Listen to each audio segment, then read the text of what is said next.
நான் தடைகளை நீக்கி போடுகிற தேவன்.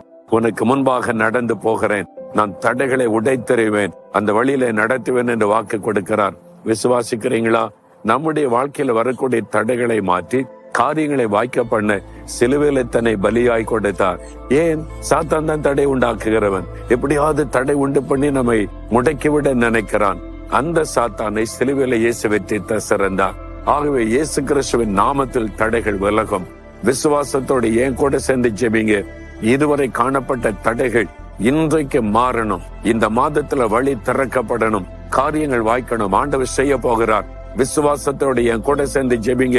இன்றைக்கு ஒரு அற்புத மாற்றத்தை காண்பீர்கள். தகப்பனே, நீ தடைகளை நீக்கி போடுகிற தேவன் என்பதை விசுவாசிக்கிறோம்.